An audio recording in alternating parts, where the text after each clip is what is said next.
കെട്ടിയ വീട് നിലം പൊരുളും കണ്ടിടമാറ്റരുടയവരോ കെട്ടിയ വീട് നിലം പൊരുളും കണ്ടിടമാറ്റരുടയവരോ കൂടുവിട്ടോ ജീവൻ പോയാൽ കൂടെ വരാതെ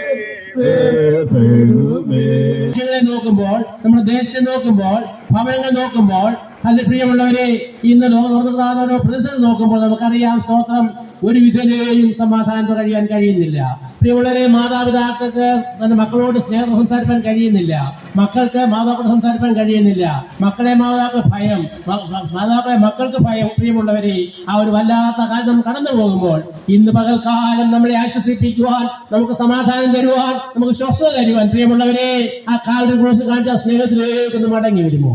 ഇന്ന് പകൽക്കാലം ശബ്ദം കേൾക്കുന്നെങ്കിൽ പ്രിയമുള്ളവരെ നിങ്ങളെ വ്യക്തികളെ നോക്കണ്ട, നിങ്ങൾ ഏത് ദിവസമൊക്കെ തോന്നിയെങ്കിലും വലിയ വീടുണ്ട്, വലിയ വസ്ത്രങ്ങൾ ധരിക്കുന്നുണ്ട്, വില കൂടിയ വസ്ത്രങ്ങൾ ധരിക്കുന്നവരാണ്, വാഹനങ്ങൾ സഞ്ചരിക്കുന്നവരാണ്, പലവിധമായ സാഹചര്യങ്ങളിലൂടെ കടന്നു പോകുന്നവരാണ്. എങ്കിലും ഞാൻ പറയട്ടെ, ആ അവസ്ഥയിലൂടെ ജീവിക്കുന്നെങ്കിൽ ഉള്ളിന്റെ ഉള്ളിൽ വളരെ ഭയമാണ്, ആദിയാണ്, ഉത്കണ്ഠയാണ്, ഒരു സ്വാതന്ത്ര്യമില്ലാത്ത അതേ നിലവാരത്തിലാണ് ഇന്നത്തെ മനുഷ്യന്റെ പോക്കെന്ന് പറയുന്നത്.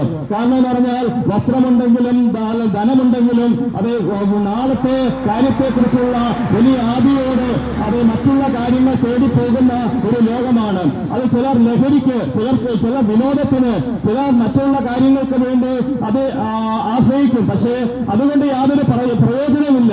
യഥാർത്ഥമായി ആ സ്മാർട്ട് ഫോണിൽ ചാർജ് അത് ചെയ്യണമെങ്കിൽ ചാർജറുമായി ഘടിപ്പിച്ചെങ്കിൽ മാത്രമേ നമ്മുടെ ജീവിതത്തിന്മേൽ നമ്മൾ ഇന്ന് യഥാർത്ഥമായ സ്വാതന്ത്ര്യം അനുഭവിക്കുന്നുണ്ടോ? നമ്മുടെ കയ്യിൽ സ്മാർട്ട് ഫോൺ ഉണ്ട്. ആ സ്മാർട്ട് ഫോണിൽ നമ്മൾ പല കാര്യങ്ങൾ ഉപയോഗിക്കുന്നുണ്ട്. നെറ്റുകൾ, വാർത്തകൾ വിളിക്കുവാൻ ഉപയോഗിക്കുന്നു.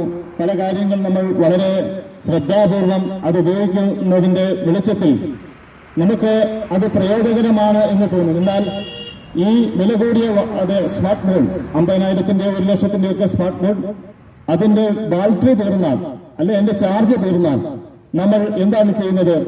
അത് ചാർജ് ചെയ്തെങ്കിൽ മാത്രമേ അതിന്റെ പ്രയോജനമുള്ളൂ.